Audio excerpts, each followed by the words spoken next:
तमाम देखने और सुनने वाले दोस्तों को अस्सलाम वालेकुम। ये ससना प्लेन कालाहारी डेजर्ट के ऊपर से गुजर रहा था। बैठे 5 लोग अपनी जिंदगी का यादगार सफर कर रहे थे।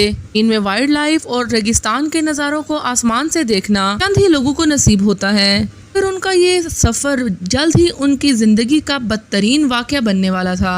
कालाहारी के बीचों बीच जहाँ इंसान का रहना इम्पॉसिबल है, अचानक इनके जहाज के बीच एक मसला हुआ। पायलट ने जहाज को क्रैश लैंड करवा दिया।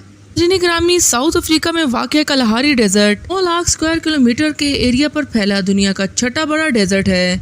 अफ्रीकन सहारा की तरह इतना खुश्क तो नहीं है। ये वजह है कि यहाँ 320 अलग अलग किस्म की वाइल्ड लाइफ बसती हैं। इनमें अगर शिकारी जानवरों की बात की जाए, शेर, चीता, जंगली कुत्तों समेत अफ्रीकन हाथी भी यहाँ मौजूद हैं, जो अपने इलाके में किसी को भी बर्दाश्त नहीं करते। वाइल्ड लाइफ को देखने के लिए दुनिया भर से लोग अफ्रीका में इन डेजर्ट्स में जाते हैं। क्योंकि ये डेजर्ट इतना बड़ा है तो साउथ अफ्रीका की 3 कंट्रीज आपस में शेयर करती हैं। इनमें बोत्सवाना के पास कालाहारी डेजर्ट का सबसे बड़ा शेयर है। बोत्सवाना के कैपिटल गैब्रोन में कोरियन कंपनी के executive director Karl du Plessis ने प्राइवेट प्लेन चार्टर किया। अपने दोस्तों को कालाहारी डेजर्ट के नज़ारे दिखाते हुए 600 किलोमीटर दूर मॉल नामी एक गाँव में ले जाना चाहते थे। इस ट्रिप का मकसद एडवेंचर के साथ साथ एक बिजनेस ट्रिप को भी कवर करना था। हवाई सफर में उनके दोस्त माइक निकोलेंड, उनकी बीवी लेंटी निकोलेक और नैप गरोरेक, जहाज के पायलट कोस्टा मार्का भी थे। जहाज 2 इंजन सेस्ना 414 था। इसमें ये 5 लोग बहुत एक्साइटेड होकर सवार हो गए। टेक ऑफ होता हुआ ये जहाज कालाहारी के ऊपर से मॉन की तरफ रवा दवा था। तो 2 घंटे का सफर। जहाज में मौजूद लेनेट पहले से ही बहुत घबराई हुई थी। खिड़की में से जहाज के एक पर के ऊपर ऑयल लीक होता देखा तो उसने सोचा कि ये नॉर्मल है, लेकिन फिर उससे रहा नहीं गया और उसने ये बात अपने हस्बैंड से शेयर कर ली। पायलट को ये बात बताई गई तो उसने एहतियातन प्लेन का वो इंजन बंद कर दिया जिससे ऑयल लीक कर रहा था। पायलट के हिसाब से इसमें कोई खतरे की बात नहीं थी। सेस्ना 414 में अभी भी एक इंजन बचा था, क्योंकि अफ्रीकन डेजर्ट में कड़कती गर्मी की वजह से यहाँ की हवा बहुत पतली और खुश्क होती है। इसीलिए प्लेन को अपने एटीट्यूड मेंटेन करने के लिए दोनों इंजन की पावर्स रिक्वायर्ड थी। अब आहिस्ता आहिस्ता नीचे आता जा रहा था। पायलट ने इमरजेंसी में कैब्रोन टावर से हेल्प तलब की। उनकी बदकिस्मती ये थी कि कालाहारी के बीचों बीच रेडियो भी काम करना छोड़ गया। जहाज को बचाने का सिर्फ एक ही तरीका था कि इसको खुद से किसी नीची जगह पर लैंड कर लिया जाए और जगह ऐसी होनी चाहिए जो बिल्कुल सीधी हो। जहाज वैसे ही काफी कम एटीट्यूड पर था। पायलट को जल्द ही कोई लैंडिंग स्ट्रिप ढूंढनी थी।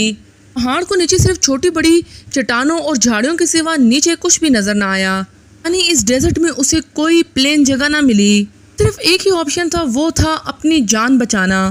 पायलट ने सबको ब्रेस पोजीशन में आने को कहा। जहाज को झाड़ियों के बीच में ही क्रैश लैंड करवा दिया। क्रैश लैंड होने से पहले अंदर बैठे पैसेंजर को सिर्फ इतना याद था, मीन से बहुत करीब पहुंचने पर उनको जानवरों के कई झुंड भागते हुए दिखाई दिए। घंटों बाद जब सबको होश आया तो उनके चारों तरफ सिर्फ धुआं और आग थी। लेनेट का हाथ जल चुका था। नैफ ग्रोरेक के शायद लंग्स डैमेज हो चुके थे कि उसको शायद सांस नहीं आ रहा था। हमने मिलकर उसको प्लेन से बाहर निकाला और दरख्त के सहारे सीधा खड़ा कर दिया। इन दोनों के अलावा बाकी तीनों को कोई सीरियस चोटें नहीं लगी थी। इन्होंने खुद को संभाला ही था कि प्लेन से लीक होने वाले ऑयल ने आग पकड़ ली। पूरा प्लेन एक जोरदार धमाके से फट पड़ा। को यहाँ बताते चले कि हर प्लेन में एक इमरजेंसी ट्रांसपोंडर होता है। रेडियो खराब होने की सूरत में प्लेन की लोकेशन कंट्रोल टावर को भेजता है। पायलट ने यह एतराफ किया कि इस जहाज में इमरजेंसी ट्रांसपोंडर नहीं है। उनके पैरों तले जैसे जमीन ही निकल गई। यानी कि इतने बड़े डेजर्ट में अब उनकी लोकेशन किसी को भी मालूम नहीं है। कालाहारी के किसी वीरान हिस्से में ये लोग दरख्तों के बीच में फंसे हुए थे। वहाँ इनके पास अपना पीने को कुछ बचा था और ना ही खाने को। वो लोगों को जल्द से जल्द हॉस्पिटल पहुँचाना बहुत जरूरी था। वो जिंदगी और मौत के बीच में लटके हुए थे। को यही उम्मीद थी कि जल्द ही कोई रेस्क्यू टीम आएगी और उनको यहाँ से निकाल कर लेकर चली जाएगी। रेस्क्यू टीम तो तब आएगी जब उनको यहाँ की लोकेशन मालूम होगी, लेकिन अगर बगैर लोकेशन के भी वो इनको ढूंढना शुरू करे तो यहाँ तक पहुँचने के लिए उनको काफी दिन लग सकते थे। इस तरह दिन ढलने लगा और उन्होंने प्लेन की आग को इस्तेमाल करके एक बोन फायर जला ली। सारी रात खूनख्वार जानवरों की आवाजें इनको झाड़ियों से आती रही, लेकिन शायद वो बोन फायर ही थी जिसने जानवरों को दूर रखा हुआ था। अब दूसरे दिन का आगाज हो चुका था, लेकिन रेस्क्यू टीम का दूर दूर तक कोई नामो निशान नहीं था। 5 की हालत बद से बदतर होती जा रही थी। हाइड्रेशन की वजह से इनके गले खुश्क हो चुके थे। सुबह सवेरे इन्होंने पत्तों पर पड़ने वाली ओस को पीना शुरू कर दिया। लेकिन अभी उन्होंने चंद पत्ते ही पिए थे कि सूरज सर पे आने लगा और ये ओस भी खत्म हो गई। इसी दौरान उनको दूर से किसी जहाज की आवाज सुनाई दी। इसी उम्मीद में कि रेस्क्यू टीम शायद यहाँ तक पहुँच गई। उन्होंने आसमान पर अपनी नजरें जमा ली। उन्होंने देखा कि एक पैसेंजर प्लेन ठीक इनके ऊपर से गुजर रहा था। उन्होंने धुआं छोड़ा, आवाजें दी, लेकिन सब बेकार था। इतनी ऊंचाई से इसको देख सकना इनके लिए नामुमकिन था।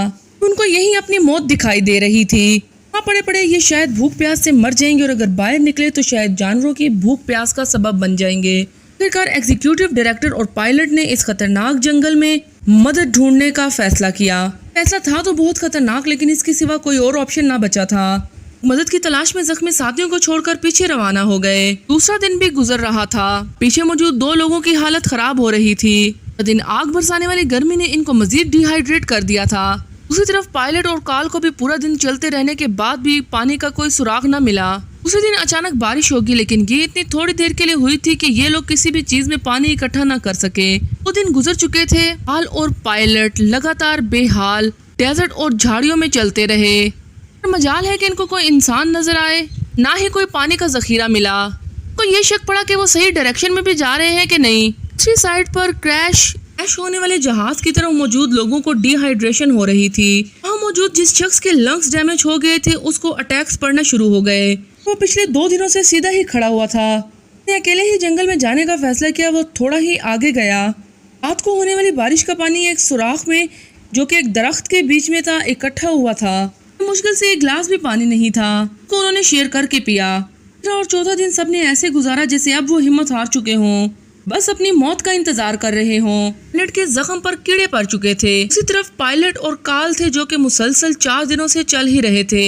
भी एक चमत्कार था कि वो अफ्रीकन झाड़ियों में अभी तक किसी जंगली जानवर का शिकार नहीं हुए थे। दूसरे दिन के एंड पर काल और पायलट को दूसरे दिन फिर से एक हट की छत दिखाई दी। ये तो लगा उनको ये कि उनका ख्याल है, क्योंकि रास्ते में उनको ऐसे ख्यालात पहले भी आ चुके थे। वो वाकई एक हट था जिसमें एक लड़की बैठी हुई थी। देखकर उन्होंने सबसे पहले वहां अपनी प्यास बुझाई। रेडियो करके अपने कंट्रोल टावर को सारा माजरा सुनाया। टीम पहले से ही कलाहारी में उनको तलाश कर रही थी। सही लोकेशन मालूम ना होने की वजह से वो डेजर्ट के दूसरे हिस्सों में उन्हें ढूंढ रहे थे। छठे दिन क्रैश साइट पे तीनों दोस्तों का एक किस्म का सांस निकल ही चुका था। अचानक हेलीकॉप्टर की आवाज ने जैसे उनमें जान भर दी। आखिरकार रेस्क्यू टीम क्रैश साइट पर पहुंच चुकी थी। प्लेन क्रैश में बचने वालों का कहना है कि मौत से सिर्फ चंद लम्हे पहले रेस्क्यू टीम का वहां पहुंचना चमत्कार से कम ना था। काल कोस्टा और पायलट का अपने दोस्तों को मदद के लिए छोड़कर निकलना एक वाकई अच्छा फैसला था। हादसे में सभी लोग बच गए, लेकिन 2 सालों बाद पायलट एक और प्लेन क्रैश में अपनी जान खो बैठा। उम्मीद है नाज़रीन आपको हमारी ये वीडियो पसंद आई होगी। वीडियो के आखिर में हमारे चैनल को सब्सक्राइब और वीडियो को लाइक करना ना भूलिएगा।